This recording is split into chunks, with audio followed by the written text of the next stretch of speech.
Hello बच्चों, मैं सुष्मिता मिश्रा आप सभी लोगों का आपकी ऑनलाइन क्लास में स्वागत करती हूँ। तो पिछली क्लास में हम लोगों ने कारक के बारे में पढ़ा था और उसके भेद के बारे में भी पढ़ा था। तो आइए देखते हैं। हमने कारक के बारे में पढ़ लिया था और उसके भेद के बारे में भी पढ़ा था। हमने ये भी पढ़ा था कि कारक के 8 भेद होते हैं: कर्ता, कर्म, करण, संप्रदान, अपादान, संबंध, अधिकरण, संबोधन। तो हमने इन 8 में से 2 का अध्ययन कर लिया था, कर्ता और कर्म का। आज हम पढ़ेंगे करण कारक के बारे में। करण कारक किसी क्रिया को करने के लिए कर्ता जिस साधन का सहारा लेता है वह करण कारक होता है। तो इसको आप लोग याद रखना है। किसी क्रिया को करने के लिए कर्ता जिस साधन का सहारा लेता है, जैसे कि जो क्रिया करता है, जिसके द्वारा क्रिया होता है, वो उसको कहते हैं कर्ता कारक। जो कर्म हो रहा है, जो काम हो रहा है, उसको कहते हैं कर्म कारक। और किसी क्रिया को करने के लिए कर्ता जिस साधन का सहारा लेता है उसे कहते हैं करण कारक। जिस साधन की मदद ली जाए वो निर्जीव संज्ञा होती है। जैसे संगीता ने चाकू से फल काटे, माली ने फव्वारे से पानी दिया। यहाँ फल काटने का साधन चाकू और पानी देने के लिए फव्वारे की मदद ली गई है। अतः यह दोनों चाकू और फव्वारा करण कारक है। संगीता हो गया कर्ता कारक। चाकू से, किससे? चाकू से फल काटे, तो क्रिया है काटे। कर्म ये फल है और चाकू से ये करण कारक है। ठीक है। करण कारक का परसर्ग से, इसलिए इसके अतिरिक्त के द्वारा के साथ द्वारा परसर्गों का प्रयोग भी होता है। तार द्वारा सूचना मिलते ही रोहन गांव चला गया। गीतिका ने मक्खन के साथ रोटी खाई। कभी कभी से विभक्ति का प्रयोग साधन के रूप में न होकर अन्य कई रूपों में भी हो सकता है। जैसे खान मजदूर दम घुटने से मरे, साधन न होकर कारण है। पुस्तक ध्यान से पढ़ो, यहाँ भी साधन नहीं है, तरीका है, ढंग है। संप्रदान कारक, कर्ता द्वारा जिस संज्ञा के लिए कोई कार्य की क्रिया किया जाए, कर्ता द्वारा जिस संज्ञा के लिए कोई कार्य किया जाए, जैसे कुछ दिया जाए, वह संप्रदान कारक है। जैसे प्रधानाध्यापक ने विद्यार्थी को प्रमाण पत्र दिया। मेघना ने अपने सखी के लिए पेन खरीदा। गायत्री ने भूखे के वास्ते खाना बनाया। यहाँ विद्यार्थी को, सखी के लिए, भूखे के वास्ते संप्रदान कारक है। संप्रदान कारक के परसर्गों को, के लिए, के वास्ते, हेतु, के निमित्त आदि हैं। ठीक है।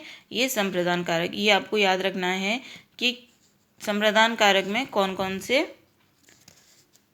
परसर्ग का प्रयोग किया जाता है। संप्रदान कारक और कर्म कारक दोनों का परसर्ग को है, परंतु दोनों के अंतर को समझना चाहिए।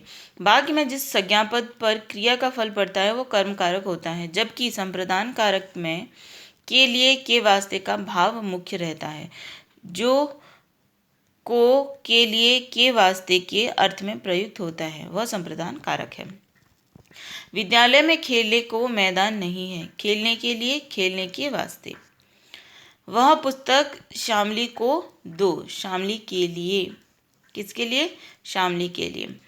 उपयुक्त वाक्यों में दो दो कर्म, खेलने को मैदान, पुस्तक शामली को, तो हैं, परंतु इन्हें कर्म कारक से नहीं मिलाना चाहिए। यहाँ खेलने को तथा शामली को संप्रदान कारक है, कारण यहाँ के लिए, के वास्ते का भाव है।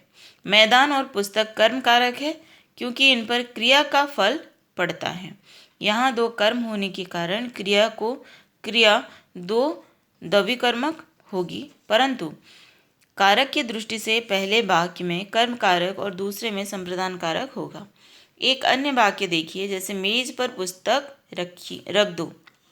मेज पर पुस्तक रख दो। इस वाक्य में मेज पर और पुस्तक दो कर्म है, परंतु कारक की दृष्टि से मेज पर अधिकरण कारक तथा पुस्तक लुप्त कर्म कारक है। अब आते हैं अपादान कारक में।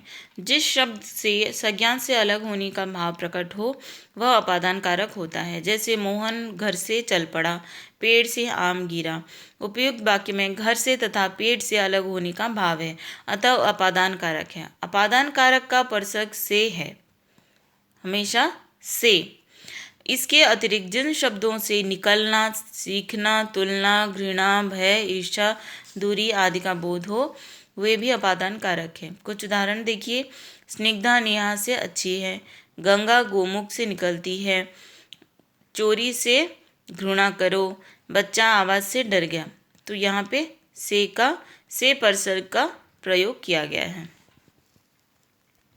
अब आते हैं संबंध कारक पे। जो शब्द एक संज्ञा सर्वनाम का दूसरी संज्ञा सर्वनाम से संबंध दर्शाता है वो संबंध कारक है।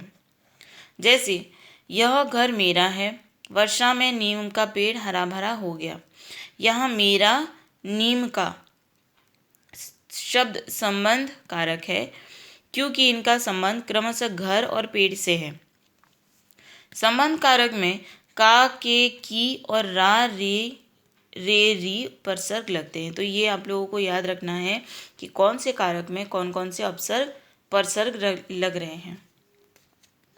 अधिकरण कारक शब्द के जिस रूप से क्रिया के आधार का बोध हो वह अधिकरण कारक होता है। जैसे उपवन में तरह तरह के वृक्ष हैं, तोता कोटर में बैठा है, सीढ़ियों पर ध्यान से चढ़ो, मंदिर में स्वर्ण मूर्तियां हैं। यहाँ उपवन में, सीढ़ियों पर, कोटर में और मंदिर में अधिकरण कारक है।